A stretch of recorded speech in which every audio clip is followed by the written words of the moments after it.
नमस्कार दोस्तों, अस्सलाम वालेकुम, चरण स्पर्श, सत श्री अकाल। कैसे हो तुम लोग? मैं आपका दोस्त और कुछ लोगों का दुश्मन फिर से नशेड़ियों को कुछ बताने के लिए आ चुका हूँ। तो आज का मेरा विषय है behavioural sign change. Behavioural sign change यानी कि बिहेवियरल साइन चेंज का मतलब होता है कि जो यहाँ पर मैं एक नशेड़ी की बात करना चाहता हूँ, यानी कि एक नशेड़ी, एक नॉर्मल लड़का, एक नॉर्मल व्यक्ति अगर नशा करने लगे, है ना? कई होते हैं ना, जब हम नया-नया नशा करना शुरू करते हैं तो परिवार को जो है अचानक से पता नहीं चलता है, और वो जब तक बहुत आगे निकल चुका होता है अपनी नशेबाजी में, और जब तक वो एडिक्ट बन चुका होता है, यानी लती बन चुका होता है, उसको एडिक्शन की बीमारी जकड़ चुकी होती है, और उसके बाद जब वो उसके जीवन में अस्त-व्यस्तता छानी शुरू हो जाती है और वो अस्त-व्यस्तता की छींटें घर पर भी नज़र आने लग जाती हैं, तो तब जाकर के पता चलता है, ठीक है? कइयों के साथ ऐसा होता है कि कइयों के परिवार वालों को कोई दूसरा घर पर आकर बताता है कि हमने तुम्हारे लड़के को नशा करते हुए पाया है। इस तरह मतलब पता चलता है, कइयों को पता नहीं चलता है, तो उसके एडिक्ट बन जाने के बाद में घरवालों को पता चलता है, और जब वो एडिक्ट बन जाता है तो फिर वो उसका नशा छुड़वाने की कोशिशें अपने तरीके से करते हैं, ठीक है? दवा, धर्म और मनोचिकित्सक में उसको ले जाते हैं। हॉस्पिटल में अच्छे से डॉक्टर को, अच्छे से हकीम को या वैद्य को या बाबा को या साधु को, मतलब हर तरीका वो उसका नशा छुड़वाने के लिए अपना लेते हैं, है ना? लेकिन ये उन बेचारों को नहीं पता कि ये जो वो तरीका अपनाते हैं, वो पर्याप्त नहीं होता, और किसी का आज तक पर्याप्त हुआ भी नहीं होगा। सिर्फ 100 में से 1% ही ऐसा हुआ होगा कि पर्याप्त हो गया होगा कि वो लड़का एडिक्ट ही नहीं बना होगा, है ना? वो एडिक्ट ही नहीं बना होगा, क्योंकि जब तक एक नशेड़ी लड़का एडिक्ट नहीं बनता, ठीक है, तब तक वो नशा आसानी से छोड़ सकता है, ठीक है? जैसे कि संजू फ़िल्म में, है ना? वो एडिक्ट बन जाता है, ठीक है? बनने के बाद फिर नहीं छोड़ पाता वो, ठीक है ना? तो कोई भी एडिक्ट बनने के बाद अपने नशे को खुद से नहीं छोड़ सकता, उसको दूसरों की मदद की ज़रूरत पड़ती है। और घरवाले उसका नशा छुड़ाने की बहुत कोशिश करते हैं, लेकिन फिर वो नहीं छोड़ पाता, और फिर वो उसके जीवन में समस्याएँ और उसके घर में समस्याएँ खड़ी होने लग जाती हैं। तो जो लोग, मतलब लड़के ने महीना भर से नशा करना शुरू करा, ठीक है, और पता चल गया या उसके लक्षण सामने आ गए, किसी ने बता दिया, तो ऐसा परिवार वाला, उसको जो समझदार परिवार वाला होगा, उसकी फ़ौरन देख-रेख कर लेता है। फ़ौरन कोई निश्चित कदम उठा के उसका एडिक्शन वहीं पर स्टॉप करवा देता है, और वो आसानी से कर भी पाता है ना? वो आसानी से अपने एडिक्शन को स्टॉप कर भी पाता है। क्यों? क्यों कर पाता है? अपने आप, या किसी डॉक्टर, वैद्य, हकीम की मदद से, या कहीं चले जाने की वजह से, या कुछ उसका काउंसलिंग कर देने की वजह से, या किसी छोटी-मोटी दवा चला देने की वजह से, या किसी भी वजह से छोड़ देता है। क्योंकि इसका कारण है कि वो अभी लती नहीं बना था। अभी नशा उसके शरीर में लगा नहीं था, वो पूर्णतः रूप से एडिक्ट नहीं बना था। समझ रहे हो? इसलिए वो अपने नशे को जल्दी छोड़ देता है। लेकिन जो एडिक्ट बन जाता है, उसके लिए नारकोटिक्स एनोनिमस का कार्यक्रम कहता है, और हमारा अनुभव कहता है कि एडिक्ट बनने के बाद वो अपने नशे को अपने आप से नहीं छोड़ सकता, ठीक है? डॉक्टर नहीं छुड़ा सकता, वैद्य नहीं छुड़ा सकता, हकीम नहीं छुड़ा सकता, है ना? कोई जगहें बदलने की कोशिश करते हैं लोग, कि जगह बदल लेते हैं तो इसका नशा छूट जाएगा, ना होगा बाँस ना बजेगी बाँसुरी। लेकिन मैं उन परिवार वालों से कहना चाहूँगा कि देखो, जगह बदलना भी एक समाधान नहीं है, कोई समाधान नहीं है जगह बदल देना, है ना? दोस्तों से ना मिलने देना, ये भी कोई समाधान नहीं है, बंद कर देना उसको, ये भी कोई समाधान नहीं है, इससे भी वो नशा नहीं छोड़ेगा। उसकी शादी करा देना, ज़िम्मेदारी पड़ेगी, बीवी-बच्चे आएँगे, है ना? तो अपने आप नशा छोड़ देगा। कइयों का ये मानना होता है कि आज शादी हो जाएगी तो बीवी अपना आप नशा छुड़वा देगी, जब अलग कर देना, ज़िम्मेदारी आएगी, है ना?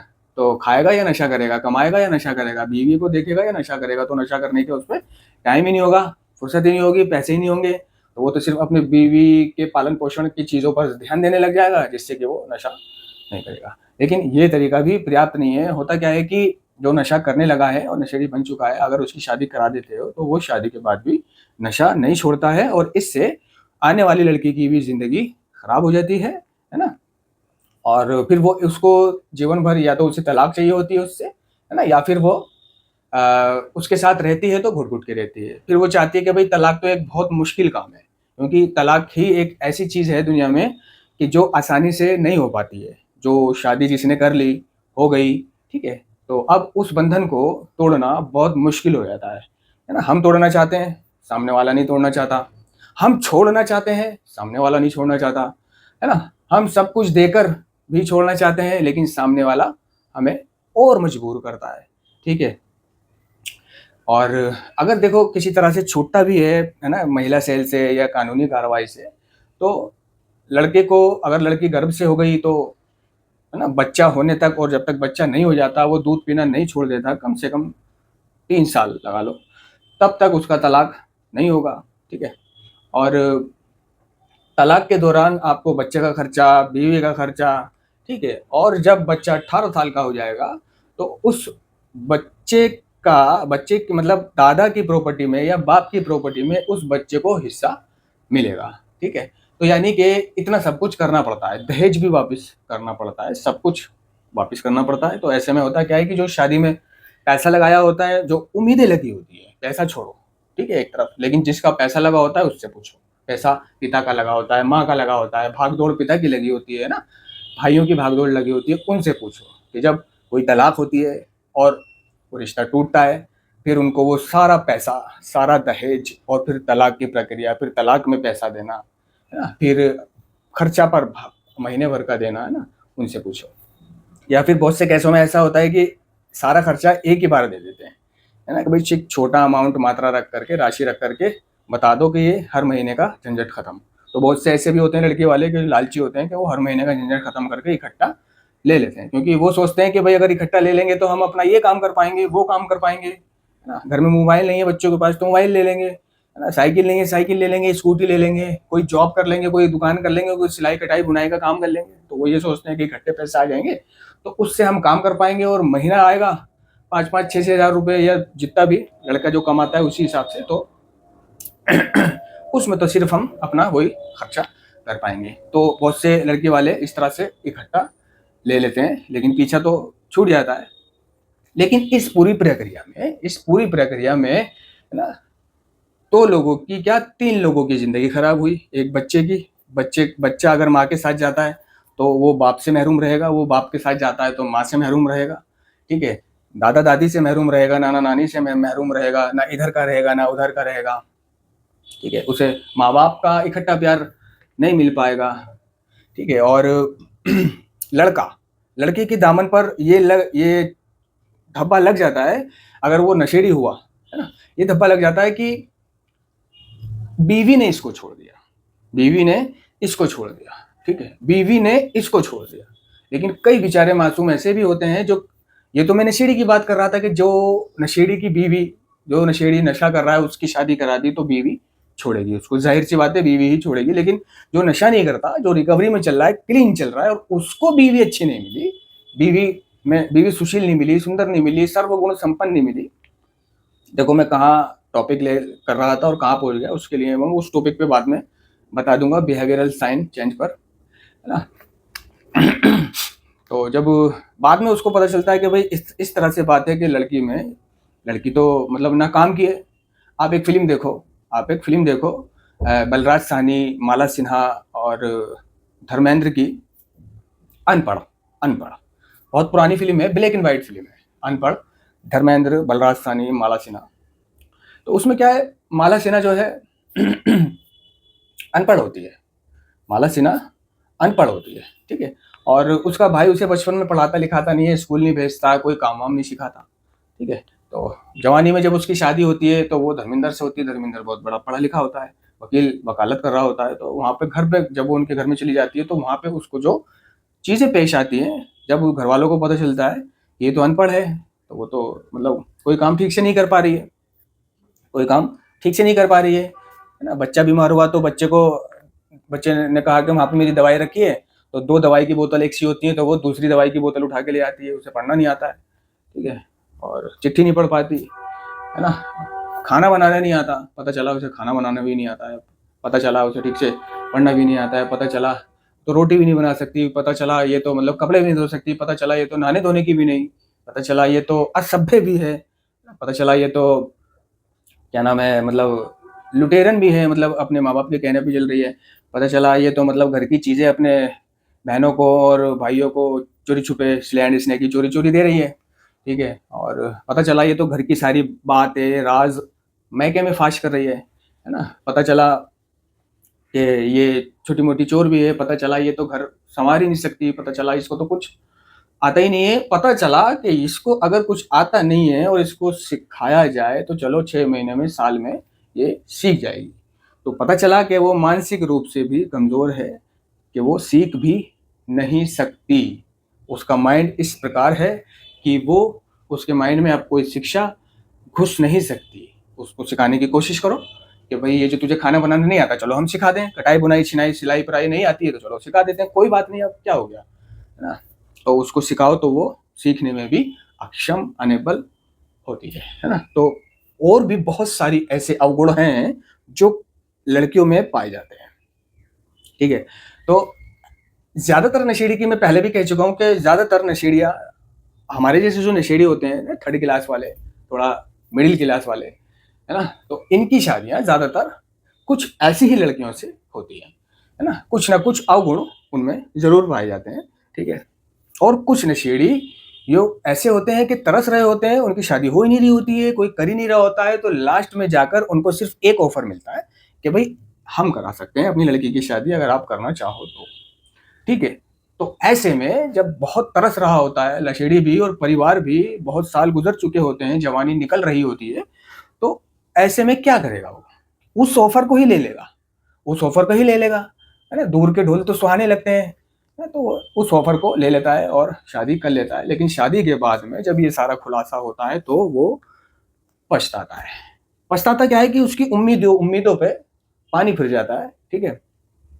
जो उसने सोचा था, उसने देखा था कि भाई एक रिक्शा चलाने वाले की बीवी एक सुंदर सुशील है, ठीक है। उसने देखा था कि यार एक जूता पॉलिश करने वाले की बीवी एक बहुत खूबसूरत है यार, अच्छी गुणकारी है, सर्वगुण संपन्न है ना। उसने उस जूता साफ करने वाले से के मुंह से अपनी बीवी की मतलब तारीफें सुनी थी और आंखों से देखा भी था, ठीक है। उसने देखा कि भाई उसके किसी दोस्त की बीवी, दोनों आपस में माशाल्लाह कितने खुश हैं, घूमने जाते हैं, खाना वाना खाते हैं ना, रोमांटिक हैं वगैरह वगैरह।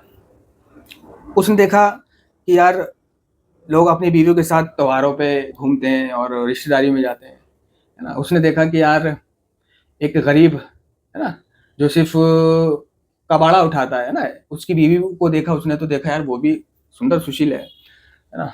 और फिर वो अपने आप को देखता है कि यार मुझ में ऐसी क्या कमी थी, मुझ में ऐसी क्या कमी थी कि मुझे ना मोची जैसी बीवी मिली, ना रिक्शे वाले जैसी बीवी मिली, है ना, और ना मजदूर जैसी बीवी मिली, है ना, जो मैंने अभी बताया, और ना मेरे को मेरे दोस्त जैसी बीवी मिली। वो देखता है कि यार उसके सामने जो बच्चे पैदा हुए हैं उनकी शादी हो गई, उनके भी बच्चे हो गए और वो अभी कुंवारे ही है, तो क्या है वो फिर वो बेचारा सोचता है, उसके सारे सपने टूट जाते हैं। यार मैं तो मतलब ठीक ठाक हूँ, हैंडसम हूँ, स्मार्ट हूँ, अच्छे छोटे मोटे अच्छे घर से भी हूँ, है ना, रुपये पैसे की भी मेरे घर परिवार में कोई कमी नहीं है, ठीक है, और मुझ में भी ऐसी कोई कमी नहीं है ना, मैंने भी नशा बंद कर रखा है और अपने कारोबार करता हूँ, ईमानदारी से जीता हूँ, ठीक है। तो यार मुझे ऐसी मिली। तो वो कहता है कि यार बता, वो ये चीज उसको बहुत धक्का पहुंचाती है, ठीक है। तो कार्यक्रम ने कहा है कि भाई देखो 3 ऐसी घटनाएं हैं जिनमें एक नशेड़ी अपने आप को बड़ी मुश्किल से बचा पाता है नशा करने से, है ना, अगर उसने नशा छोड़ रखा है ना। एक तो है किसी प्रियजन की मृत्यु, यानी कि अगर खुदा न खास्ता घर में जो सदस्य हैं, है ना, उनमें से किसी की मौत हो जाती है, तो ये एक बहुत बड़ी परिस्थिति होती है नशेड़ी के जीवन में फिर से नशा करने के लिए, है ना। और प्रेमिका का छोड़ के चले जाना नंबर 2, प्रेमिका का माशूका का, है ना, छोड़ के चला जाना है, ब्रेकअप हो जाना, आजकल उसको ब्रेकअप बोलते हैं, ठीक है। तो ये भी एक बहुत गंभीर परिस्थिति है अगर प्रेमिका छोड़ देती है या धोखा दे देती है या धोखेबाज निकलती है, चाहे वो धोखेबाज है या नहीं है, लेकिन वो छोड़ के चली गई, किसी भी कारण से वो छोड़ के चली गई, वो बदनामी ना सहना चाहती थी, उसके माँ बाप ने उसको प्रेशर डाला, भाई ने प्रेशर डाला या वगैरह वगैरह, उसने खानदान की चिंता करी वगैरह वगैरह, उसने आहुति दी, कुछ भी करा, लेकिन लड़के की नज़रों में वो धोखेबाज बन जाती है कि धोखेबाज है, उसने मेरे साथ बेवफाई की है ना। मैं कलसता रहता अंदर ही अंदर, वो गुस्सा क्रोध उसको मतलब खाने पीने और कुछ करने नहीं देता है उसको, वो क्रोध गुस्सा। अगर ब्रेकअप हो जाता है तो लोग शराबी बन जाते हैं, अच्छा खासा आदमी शराबी बन जाता है, अच्छा खासा आदमी नशा करने लग जाता है ना। कि जैसे कि वो ऋषि कपूर कूली फिल्म में कहता है कि भाई मुझे पीने का शौक नहीं, पीता हूँ गम भुलाने के लिए, तेरी यादें मिटाने के लिए, पीता हूँ गम भुलाने के लिए। तो उसको तो वो छोड़ के नहीं गई थी, लेकिन वो बिछड़ गए थे, तो चाहे वो बिछड़े छोड़ के चले गए, कहने का मतलब जो है मेरा ये है। तो एक तो किसी परिजन की मृत्यु है ना, तो उसको बहुत गंभीर परिस्थिति है। प्रेमिका का छोड़ के चले जाना, ये भी एक बहुत गंभीर परिस्थिति है। नारकोटिक्स एनोनिमस का कार्यक्रम साफ साफ कह चुका है। तीसरा तीसरा रही ये तलाक। तो तलाक इसलिए गंभीर परिस्थिति है कि उसने बचपन से जो सपने देखे होते हैं अपनी शादी को लेकर, वो देखता है कि मोची रिक्शे वाला, उसकी बीवी अच्छी है, उसका जीवन सुखी है, और मेरे को, मैं तो मतलब अच्छा खासा कमाता भी हूँ, अच्छे परिवार से भी हूँ, जब भी मुझे ऐसी वाइफ मिली है ना, और वो बेचारा मोची जो 1000-2000 रुपए की दुकान लेकर के बैठता है ना, एक झुग्गी झोपड़ी में रहता है ना, उसकी भी बहुत अच्छी है, समझे। तो ये चीजें होती हैं, तो वो छोड़ता है उसको, उस लड़की को नशेड़ी छोड़ता है, यानी जो रिकवरिंग एडिक्ट है, जिसकी शादी हो चुकी है, तो वो छोड़ता है उसको, वो छोड़ने के एफर्ट डालता है, प्रयास करता है, ठीक है ना। और फिर वो एफर्ट जब तक जाकर के वो कामयाब होते हैं, तो इस बीच इस प्रक्रिया में जितना भी समय लगता है कि अगर वो गर्भ से है तो बच्चा होने तक तलाक नहीं होगी, ठीक है। और बच्चा हो भी गया, वो जब भी तलाक नहीं ले रहे, लेकिन जब उन्हें कोई मजबूरी फंसी, चलो तलाक ले लेते हैं, ये तो लेने ही नहीं आ रहा, घर बिठा रखा है, लेने ही नहीं आ रहा, पूछा भाई लेने आ जाओ, नहीं लाएंगे हम, मना कर दिया, बहुत देख लिया, साल देख लिया, 2 साल देख लिया, तो भाई तलाक लेना शुरू कर देते हैं। फिर तलाक में पैसा लगता है, भाई पैसा जिसका जाता है वो बताएगा कि कैसा धक्का लाता है। अगर हमारा कोई 100 रुपए का उधार ले ले और वो वापस ना करे या गिर जाए खो जाए, तो मतलब बहुत तकलीफ होती है। लेकिन उस बाप के बारे में सोचो कि जिसने मतलब 4-5 लाख रुपए, एक मिडिल क्लास फादर, जिसने कम से कम 4 लाख रुपए, मान के चलो 4 लाख रुपए की शादी आपकी कराई, ठीक है, सारी प्रक्रिया में 4 लाख रुपए लगे, ठीक है, ये 4 लाख रुपए की बर्बादी, ठीक है, वो जो भागदौड़ उसने करी वो खत्म। फिर तलाक की प्रक्रिया में वकील, कोर्ट या महिला सेल इधर उधर, ठीक है, फिर सब कुछ वापस देना, और वापस देने के साथ साथ एक मोटा अमाउंट भी देना, है ना, हमेशा के लिए, और फिर 18 साल तक के लिए गले पे तलवार भी लटका लेना, यानी कि 4-5 लाख रुपए तलाक के दौरान भी देना। तो है ना, उस बाप की तकलीफ आपको नजर नहीं आएगी, क्यों? क्योंकि बाप वो शख्सियत है कि वो अपने चेहरे पर कोई तकलीफ की झलक आने नहीं देता, है ना। जो मौजूदा हालात होते हैं, मौजूदा हालातों की झलक वो अपने चेहरे तक नहीं आने देता, क्यों? आदत होती है उनकी, ये उनकी बापता होती है ना। और नहीं चाहते वो, कोई नहीं चाहता कि मेरे चेहरे पे उदासी मायूसी की झलक देख के मेरे बच्चों की हिम्मत टूटेगी, समझ लो, मेरे बच्चों की हिम्मत टूटेगी। वो ये कहता है कि चलो भला टली, अरे कोई दिक्कत नहीं, पैसा ही तो गया है, पैसा बहुत है मेरे पास, टेंशन ना ले, ठीक है। तो वो कहने का मतलब ये है कि ये 3 परिस्थितियां बहुत गंभीर परिस्थितियां हैं। अगर किसी रिकवरिंग एडिक्ट के साथ इन 3 परिस्थितियों में से खुदा न खास्ता कोई घटित हो रही है, तो वो भाई फौरन नारकोटिक्स एनोनिमस की सहायता ले ले, फौरन ना ईश्वर की सहायता ले ले, फौरन अपना बचाव कर ले, फौरन अपना बचाव कर ले, जो भी उसको उचित लगे वो कर ले, है ना। मीटिंगों में रेगुलर जाने लग, शेयरिंग करने लग, बातचीत करने लग, स्पॉन्सर से बातचीत करने लग, नियमित प्रार्थना करने लग, ठीक है, ईश्वर से मदद मांगने लग, क्योंकि वो एक खुद घुट के जी रहा होता है अंदर ही अंदर। नशा करने के विचार उसके आसपास ही घूम रहे होते हैं, बस ऐसे ऐसे ऐसे, है ना। वो बेबसी, लाचारी, वो है ना, वो विवशता कि मैं कुछ नहीं कर सकता, ना मैं ये कर सकता कि इसको पैसे ना दूं दिलवाऊं, ना मैं ये कर सकता कि बच्चा ले लूं, ना मैं ये कर सकता, ना मैं वो कर सकता, कुछ नहीं कर सकता। तो वो जब अपने आप को शक्तिहीन, विवश, बेबस महसूस करता है, तो उसके नशा करने के विचार चलते हैं। तो अगर किसी नशेड़ी के साथ इस तरह की कोई घटना घटित हो रही है, तो मैं हाथ जोड़कर निवेदन करता हूं कि इस परिस्थिति से निपट ले, इस परिस्थिति से वो निपट ले, ईश्वर की मदद लेकर, मेंबरों की मदद लेकर, है ना, और नारकोटिक्स एनोनिमस की मदद लेकर, जो भी उसको पर्याप्त लगे वो कर। लेकिन इन परिस्थितियों में घिरकर नशा ना कर लेना, क्योंकि नशा कर लेने से तुम्हारी आध्यात्मिक मृत्यु हो जाएगी। अगर तुम्हारी शारीरिक मौत नहीं भी होगी, तो तुम्हारी आध्यात्मिक मृत्यु हो जाएगी, आध्यात्मिक मृत्यु, है ना। तुम एक जिंदा लाश की तरह जिंदगी में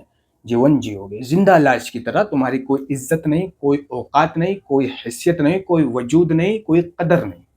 नशा करो और मरो एक दिन। अड़ोसी पड़ोसी समाज बिरादरी तुम्हारे मरने का इंतजार करेगा कि कब मरे साला। तो कई नशेड़ियों की जब बीवी ऐसी मिल जाती है तो वो नशा कर लेते हैं। और वो होता क्या है कि जब वो लड़की को तलाक देते हैं तो दुनिया में पता है क्या निकलती है हवा, कि लड़के ने नहीं, लड़की ने छोड़ दिया। लड़के ने नहीं, लड़की ने छोड़ दिया। मतलब छोड़ा लड़के ने है, छोड़ा लड़के ने है, एफर्ट लड़के ने डाले हैं। परेशान लड़का था, वो छोड़ना नहीं चाहती थी, वो छोड़ना नहीं चाहती थी। वो तो तालाक के सिग्नेचर से पहले तक भी ये कह रही थी कि मुझे माफ कर लो, अब नहीं करूंगी ऐसा। लेकिन कहाँ से माफ कर लो, कहाँ से नहीं करेगी। उसका तो माइंड ही ऐसा नहीं है कि वो करेगी ही करेगी और नहीं सुधरेगी। माँ बाप से बात पहचाना, चुगली लगाना, घर की बातें करना, चोरी स्लैंग इसने की, हंसना, हंसते रहना, काम काज का ना आना, ना सीख पाना। तो समाज में ये निकल जाती है उसकी कि बीवी ने छोड़ दिया, नशेड़ी था ना। तो कई लोग अपने बच्चों को ये शिक्षा देते हैं कि देख छोड़ दे नशा, नशा छोड़ दे, तेरी शादी वादी करा देंगे। नहीं तो देखा है तूने वो, है ना, विनोद का लड़का है, उसकी बीवी ने छोड़ दिया उसे, उसकी बीवी ने छोड़ दिया उसे, रंडवा हो गया, है ना। लेकिन वो सच्चाई से परे हैं, सच्चाई से परे हैं कि बीवी ने नहीं छोड़ा है, हस्बैंड ने छोड़ा है, ठीक है। लेकिन दुनिया क्या समझती है, दुनिया क्या मानकर बैठ जाती है। इसीलिए तो दुनिया की परवाह नहीं करनी चाहिए नशेड़ी को कि दुनिया मेरे बारे में क्या सोचती है, दुनिया मुझे क्या मान के चलती है, मेकिंग अलाउमेंस क्या मान के चलती है। वो ऐसा मान के चलती है कि लड़की ने नहीं, लड़के ने नहीं, लड़की ने छोड़ा है। साले में नशेड़ी था, नशा करता होगा, मारता पीटता होगा, इसलिए छोड़ दिया, ठीक है। तो दुनिया ये समझती, सिर्फ वही लोग ये समझते हैं कि हाँ लड़के ने छोड़ा है, जो इस सच्चाई से रूबरू सुरखरू वाकिफ होते हैं, जो इस सच्चाई से रूबरू प्रेजेंट में उन्होंने ये घटना देखी होती है, वो मौजूद होते हैं, मौजूदा हालात उनके सामने होते हैं। सिर्फ वही लोग ये जान पाते हैं कि हाँ छोड़ा किसने है। तो नशेड़ी की शादी अगर हो भी जाए तो कुछ इस तरह होती है, ठीक है। और इस तरह होने पर उसको इन चीज़ों का सामना करना पड़ जाता है और फिर वो तलाकशुदा हो जाता है। तलाकशुदा होने के बाद में अब उसके फिर कोई चांसेस नहीं है दोबारा शादी होने की। क्यों? क्योंकि एक तो नशेड़ी का धब्बा पहले ही बड़ी मुश्किल से मिली थी, सालों इंतजार तपस्या करने के बाद, सालों तपस्या करने के बाद नशेड़ी तपस्या करता है, तपस्या तपस्या करता है, तपस्या तपस्या कहते हैं लंबे इंतजार को। सिर्फ वो जो पर्वत पर बैठकर साधु वगैरह मेडिटेशन की मुद्रा में बैठकर वो तपस्या करते हैं, केवल वही तपस्या नहीं होती। एक लंबे अरसे तक आप जिस चीज के इंतजार में बैठे हो और एक लंबे अरसे तक आप जिस चीज के लिए तरस रहे हो, एक लंबे अरसे तक आप जिस चीज को कुदरत से मांग रहे हो, तरस रहे हो, ठीक है। किसी ने आपको आपकी मजबूरी का भी फायदा उठा लिया, है ना। उसको पता चला कि ये शादी को तरस रहा है ना। तो कई लोग उसका यही फायदा उठाने आ जाते हैं कि उसको एक दोस्त की तरह मिलते हैं, एक भाई की तरह मिलते हैं और धीरे धीरे इस तरह की बात छेड़कर शादी की। कहते हैं कि भाई मेरे गांव में लड़की है, मेरे गांव में लड़की है और तू मेरे साथ जो है चल, बता कब चलेगा और मैं बात कर लूंगा आंटी से, मेरी बात नहीं टालेंगी, तूने क्यों टेंशन ली, है ना। वो मतलब आपको सपने दिखा देता है, सपने दिखाएगा। कोई लड़की नहीं होती, कोई आंटी नहीं होता, कुछ नहीं होता, सपने दिखाएगा और तुम उसको एक नेक और भला समझकर, क्योंकि उस वक्त उस स्थिति में जब नशेड़ी तड़प रहा है शादी के लिए और जो उसकी शादी करा दे वो उसके लिए भगवान का अवतार है, वो उसकी पूजा करेगा, वो उसके पैर धो धो के भी पी सकता है, वो ऐसा उसकी भावना होती है, हो सकती है उसकी भावना। लेकिन दोस्तों इस तरह के लोग कोई शादी वादी नहीं कराते, कोई शादी वादी नहीं कराएंगे, ये सिर्फ आपकी जेब खाली कराते हैं, ठीक है। मीठी मीठी बातें करने के बाद किसी न किसी बहाने तुमसे कुछ पैसे लेंगे कि मैं गाँव चला तो जाता, लेकिन यार तुझे तो पता है मेरे पास किराए वाले के फिलहाल पैसे नहीं है, ना खाने खर्चे के पैसे हैं और 1000 तो जाने में लगेंगे, 1000 आने में लगेंगे, ठीक है। और यार फिर वहाँ लड़की के बारे में बात करूँगा तो कुछ लेके भी जाऊँगा, ठीक है, कुछ नेक भी देना है ना, तो तभी तो इम्प्रेशन जमेगा। और एक अपनी जो है ना एक फ़ोटो सेंड कर दियो मुझे, एक फ़ोटो दे दे, ले नंबर ले अपनी, एक बढ़िया सी फ़ोटो दे दे मुझे अपना फुल साइज़, और मैं बात कर लूँगा, तू चिंता ना रख। चिंता करने की ज़रूरत ही नहीं है। बस मैंने कह दिया ना, बात हो गई, समझ ले। मैंने हाँ कर दी, उन्होंने हाँ कर दी, वो मुझे बहुत मानते हैं, मेरी किसी बात को नहीं टालेंगे, और मैं तुझे जानता हूँ, तो ठीक है। तो वो इस तरह से तुम्हारी जेब खाली करवा के तुम्हारा फ़ायदा उठाएँगे, है ना? यार दोस्त ही तुम्हारा फ़ायदा उठा लेते हैं, ठीक है? तो बद अच्छा, बदनाम बुरा, मैं कहाँ आया था और कहाँ चला गया। अब इसी के साथ मैं इजाज़त चाहूँगा। धन्यवाद।